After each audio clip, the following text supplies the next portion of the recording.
तो I become youngest sword master ever की इस वाले एपिसोड की शुरुआत होती है हमें स्टेल्थ एंड पॉइजन हॉल को दिखाते हुए, जहाँ की अपनी यंग ने सुबह सुबह फैमिली मीटिंग के लिए सबको बुलाया है, जिसकी वजह से अपने पॉइजन किंग टंग चाहक नखरे दिखाते हुए कहता है कि उसने सुबह सुबह हम लोग को फैमिली मीटिंग के लिए बुला लिया, लेकिन जरा देखो तो हम लोग यहाँ पहुंच भी गए, लेकिन यहाँ वो बंदा खुद को सो ही नहीं करवा रहा है। वो क्या सोच रहे, हम लोग एकदम निठल्ले बैठे थे क्या? उस तरफ एल्डर्स में से ये वाला बंदा अपने डार्क किंग को कहने लगता है खुद की इस मीटिंग में कब अपने आप को सो करवाएगा। वो बच्चा क्लैन हेड बनने के बाद क्या सोच रहा है कि वो हम लोग की इस तरह इंतजार करवाएगा और ये चीज एक रूड बिहेवियर भी माना नहीं जाएगा। लेकिन इस तरफ अपने डार्क किंग इन सारे बातों को सुन के कहता है हाँ हाँ आ जाएगा, वो जल्दी आने वाला है, लेकिन उसे यहाँ तो गुस्सा रहना कि सारे लोग छोड़ के सलाह मेरे को ही सब बताओ। तो अब यहाँ इसी चिकड़ी छुपी बातों के बीच में अपना क्लैन हेड यानी कि यंग आ रहा है। इसके अनाउंसमेंट जब हो जाता ना तब वो सब लोग एकदम चुप हो जाते हैं। इसके बाद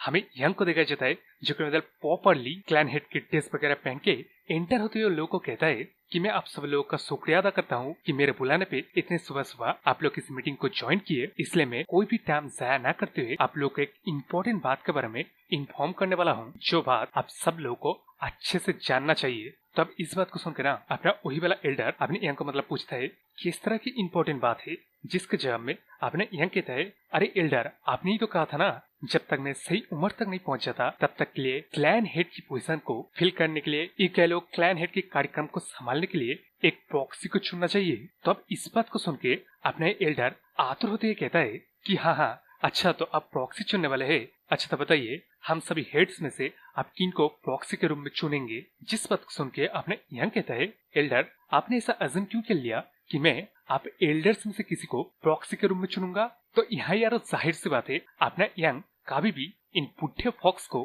प्रॉक्सी के रूप में चुनने वाले तो नहीं थे, लेकिन इस तरह फिर भी अपने एल्डर पूछता है कि उनमें से अगर कोई नहीं है तो वो किसे चुनने वाले है भला। तो यहाँ इस सवाल के साथ ही हमें एक बंदी के सिलेबट को दिखाया जाता है, जिसके बाद हम लोग को प्रॉपरली दिखाया जाता है कि यह बंदी अपने यंग का मदर है। जिस चीज को देख के अपने यहाँ के सारे बंदे एकदम चौंके रह जाते हैं। उनमें से तो ये वाला एल्डर कहते हैं डेकेड्स तक टाइम बीत गया है, ये कैसे हो सकता है। लेकिन अब उस तरफ अपने यंग इन लोगों को जताते हुए कहता है कि इन टर्म्स ऑफ वर्दीनेस इससे ज्यादा अच्छा कैंडिडेट और कौन हो सकता है, जो कि फॉर्मर यंग क्लैन लीडर रह चुका है, जिसका एक टाइटल भी है, जिसका वजह से फैमिली का सबसे प्रसिद्ध टाइटल हुआ करता था पॉइजन फिनिक्स। तो यार इन सभी चीजों को मिला के उन एल्डर्स के पास और कोई मतलब बात करने के लिए रहा ही नहीं गया है, क्योंकि उन लोगों को झटके पे झटका मिला है भाई। तो अब यहाँ अपने यंग मन में सोचता है कि इन बूढ़े काउंसिल ऑफ एल्डर्स के बंदों ने अब यार यहाँ से ट्रांसलेटर बदल गया है, क्योंकि अपने यंग मन में सोचता है कि डेकेड्स पहले जो इन्वेजन हुआ था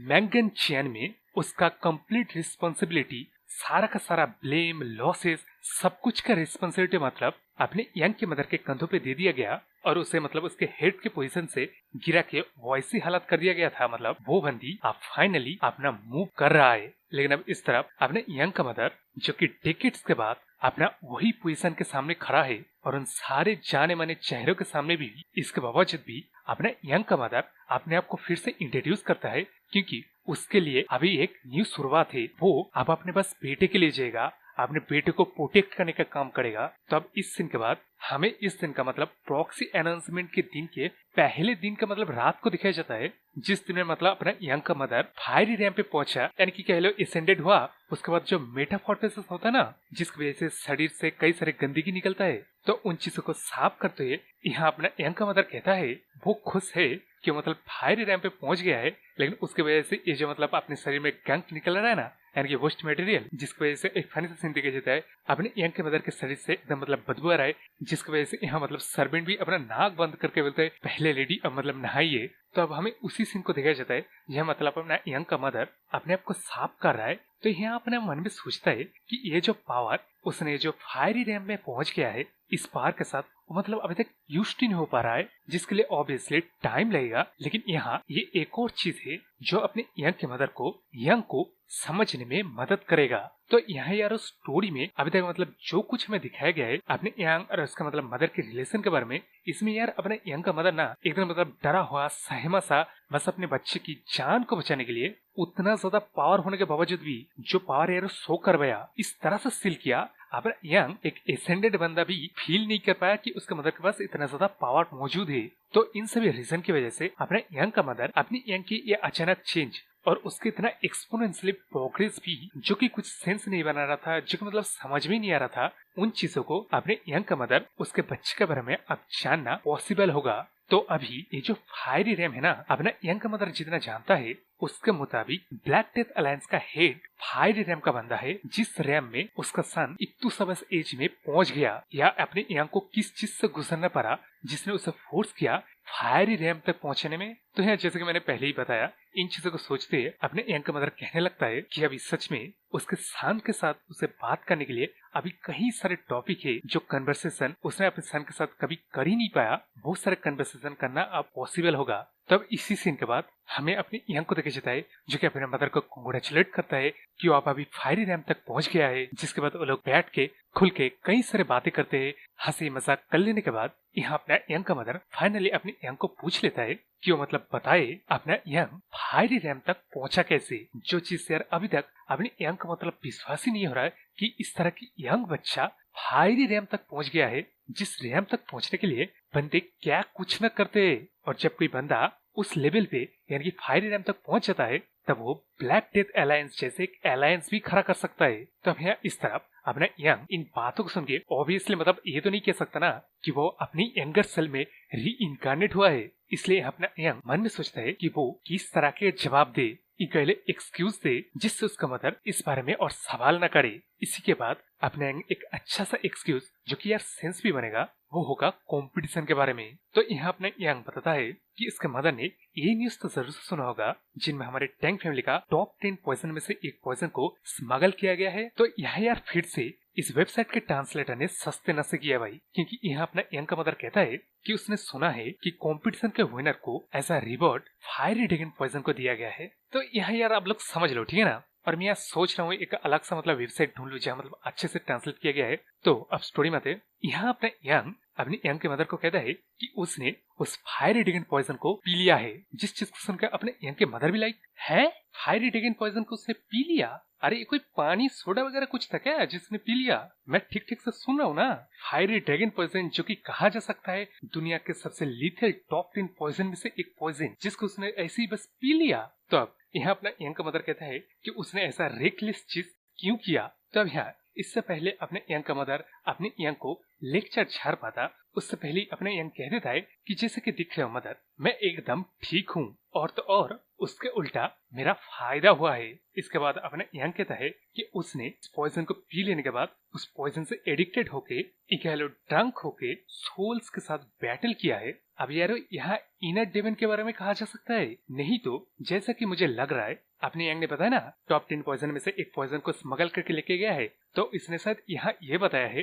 कि वो स्मगल पॉइजन को इसने पानी की तरह पी लिया, जिसके बाद वो ड्रंक होके वो स्पाई और स्पाई के फादर के सारे बंदों के साथ लड़ते हुए एसेंडेड स्टेट में पहुंच गया, और उसी के साथ साथ फायरी रैम में भी। तो यार इसी के साथ चलते हैं, ठीक है ना। तो अब यहाँ इन चीजों को सुन के ना अपने यंग का मदर एकदम चौंक जाता है, लेकिन वो इन बातों को एक्सेप्ट करते हुए कहता है अच्छा तो ऐसे भी इनलाइटमेंट को हासिल किया जा सकता है। तो अब इस तरफ अपने यंग इस चीज को देख के सोचता है कि उसका काम यहाँ बन गया, लेकिन अपने यंग का मदर यहाँ अपने यंग से पूछता है कि उसने क्या सच में मेडिसिन किंग हॉल को पूरी तरह से तबाह कर दिया। तो इस सवाल को सुन के अपने यंग अपने मदर की तरफ देखता है, जो कि मतलब सीरियसली उसकी तरह भी देख रहा है, जिस चीज को देखकर मतलब समझ जाता है किस तरह की झूठ काम में आने वाला नहीं है। इसलिए अपना यंग कहता है कि उसके मदर जो सोच रहे हैं ना जिसकी वजह से उसने मेडिसिन किंग हॉल को दबा कर दिया, वही रीजन है क्योंकि ये मेडिसिन किंग हॉल सीधा सीधा अपने यंग के फादर से रिलेटेड है, जो कि यार हम लोग को पहले दिखाया गया है। तो अब इस तरफ अपने यंग का मदर इस बात को सुन के पूरी तरह से समझ जाता है और आगे कहता है कि उसको ये चीज सस्पिशियस लगा था, लेकिन खैर इसकी वजह से वो बच्चा यानी कि मशरूम हेड वाली जिसका नाम आइजन है उसने भी सफर किया, उसका मतलब हार्ड टाइम उसके साथ गुजरा। तो अभी यहाँ इस बात को कहने के बाद अपने यंग का मदर अपने यंग से एक रिक्वेस्ट करता है और आगे कहता है कि वो इस फैमिली में ऐसे जिया कि वो मर गया है। उसने अपने डर की वजह से अपने हस्बैंड को खोने के बाद अपने सन को भी न खो दे, इस डर की वजह से ताकत होने के बावजूद भी किसी भी तरह के एक्शन नहीं लिया। लेकिन अभी वो समझ रहे उसके इस एक्शन की वजह से उसके आसपास के बंदों के साथ क्या कुछ बीता है, इसलिए अपने यंग का मदर जिसके पास और भी ज्यादा ताकत आ गया है, वो दोबारा वैसे अब चुपचाप नहीं रहेगा। इस बार वो एक मदर जो कि एक फॉर्मर पॉइजन फिनिक्स है, वो अपने सन को प्रोटेक्ट करेगा। उसके हक की चीजों को जो कि छीना जा रहा है, उन चीजों को और वो छीनने नहीं देगा। तो यारो, इस प्रॉक्सी दिन के उस रात के सीन के बाद फिर से हमें इसी प्रॉक्सी अनाउंसमेंट के दिन को दिखाया जाता है, जहां अब अपनी यंग का मदर जो कि इनलाइटमेंट होने के बाद ना यहाँ मेटाफॉर्मेसिस से गुजरना पड़ता है, जिसकी वजह से अपने यंग का मदर अपने 20s में यानी कि एकदम यंग दिख रहा है। वही पुराना पॉइजन फिनिक्स के रूप में देख के इस सारे बुढ़े लोग कहने लगते कि अपने यंग का मदर सच में एक्सटेंडेड हो चुके हैं। तो वहाँ इन सभी बातों के बीच अपने यंग सब लोग को एड्रेस करते हुए अनाउंस करता है कि उसका मदर टैंग चाही इस सिसन टैंग फैमिली का नया हेड है। जिस बात को सुनकर अपने एल्डर भी सोचता है, क्या कोई प्रॉक्सी नहीं, एक नया हेड। लेकिन उस तरफ अपने यंग के अनाउंसमेंट के बाद अपने यंग का मदर उन सभी बंदों को एड्रेस करते हुए कहता है कि उसे यहाँ एक नया हेड तो बनाया जा रहा है, लेकिन वो नया हेड है नहीं, बल्कि वो इस फैमिली के हेड का काम काज को संभालेगा जब तक फैमिली हेड सही उम्र तक पहुंच नहीं जाते। इस वजह से हमारे फैमिली का ट्रू हेड, ये जो पोजीशन मुझे सौंपा गया है, इस पोजीशन का काम मैं बखूबी करूंगा। और मेरे जैसे तुम सभी लोग भले भांति जानते हो कि इस फैमिली का मेन बेस को रूइंड कर दिया गया है, जिस चीज को मैं फिक्स करके ट्रू हेड को सौंपना चाहूंगा। इसलिए चलो हमारे सिक्समन टैंक फैमिली का मीटिंग स्टार्ट करते हैं। तो अब इस सीन के बाद यहाँ शायद अपने यंग के दोस्तों को सर्जन जनरल के पोजीशन दिया गया, सेकंड सर्जन जनरल का पोजीशन दिया गया, अपने पिंक हेड वाले चश्मे के फादर को जनरल मैनेजर बना दिया गया और उसको ऑर्डर दिया गया कि आपने वो जो मरे हुए एल्डर्स है ना, उनके हर एक एक्शन को इन्वेस्टिगेट करे, जिसकी वजह से अपने इस चश्मे का फादर एक दिन मतलब एक झटके के अंदर ही वो दो एल्डर्स के इम्बेजलमेंट के पैसे को ढूंढ निकाला। ये सारा काम अपने यंग के मदर ने बस कुछ ही दिनों में कर दिखाया, जिस चीज को ही यहाँ अपना यंग पहाड़ी के ऊपर से अपने पूरे टैंक फैमिली को देखते हुए सोच रहा है कि उसका मदर सच में एक अमेजिंग पर्सन है, जिसने कि यार क्लैन के इनर प्रॉब्लम को एक झटके के अंदर ही सॉल्व कर दिया। यहाँ अपना यंग अपने मतलब मन में सोचता है कि इसका छोटा सा ही बस एक ड्रीम था, जो कि वो अपने मदर के साथ एक ऑर्डिनरी लाइफ को जीना चाहता था। लेकिन अभी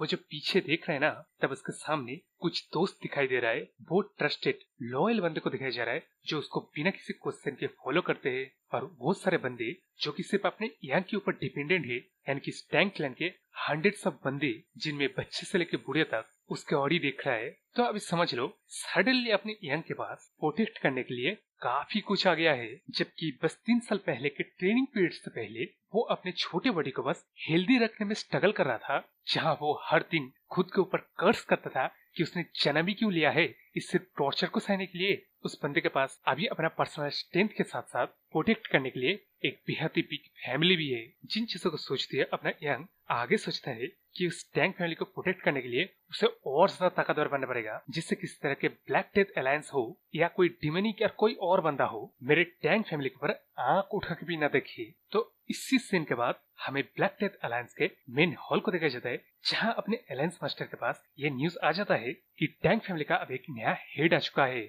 जिस चीज को सुन के अपना अलायंस हेड कहता है, तो यार अब सुना है इस ब्लैक डेथ अलायंस के बंदे को मैं अलायंस हेड कहूंगा। तो ये बंदा कहता है, अच्छा वेल अच्छा ही हुआ, वो लोग हमेशा से अपने फैमिली का हेड के पोजीशन को छोड़ तो नहीं सकते ना। तो अब इस चीज को सुन के इस बंदे से मिलो, ये है ट्रांसफॉर्मिंग हार्ट सेक्ट का लीडर यो सुलरन, जो कि अलायंस हेड को कहता है कि इस टैंक फैमिली का जो नया हेड बना है ना, उसका काफी अच्छा रेपुटेशन है कि वो स्ट्रॉन्ग है और उसने ही उस पाई के फादर और उसके सारे बंदों को भी मारा है। इसलिए मैं सजेस्ट करूंगा ये टैंक फैमिली अपना पुराना रुतबा गेन करने से पहले आपको इस पूरे टैंक फैमिली को जड़ से ही मिटा देना चाहिए। जिसके जवाब में अपने अलायंस हेड कहता है कि उसे ऐसा क्यों करना चाहिए। तो भैया इस सवाल को सुन के अपने हार्ट सेक्ट का लीडर कहता है कि उसने उस पाई के फादर को मारा है, इसका मतलब तो ये है वो टैंक फैमिली का बच्चा आपको चैलेंज कर रहा है, आपके अथॉरिटी को चैलेंज कर रहा है। तो अब इस बात को सुनकर ना अपने अलायंस हेड गुस्से में कहता है कि उसने स्पाई के फादर को कहा था कि वो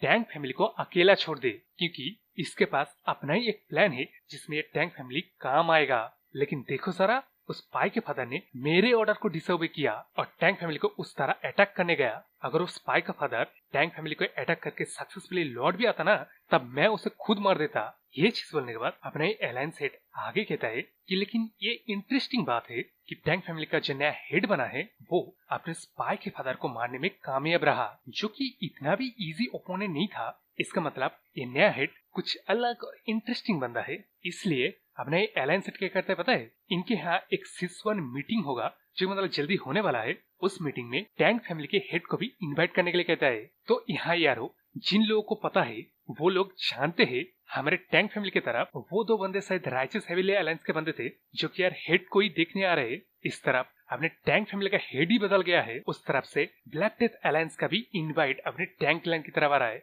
यानी कि स्टोरी अब मजेदार होने ही वाला है। लेकिन यार इसी के साथ ये चैप्टर भी खत्म हो जाता है और मेरा ये वीडियो भी। तो जाहिर से बात है, लाइक शेयर कमेंट तो जरूर से करना। बाय।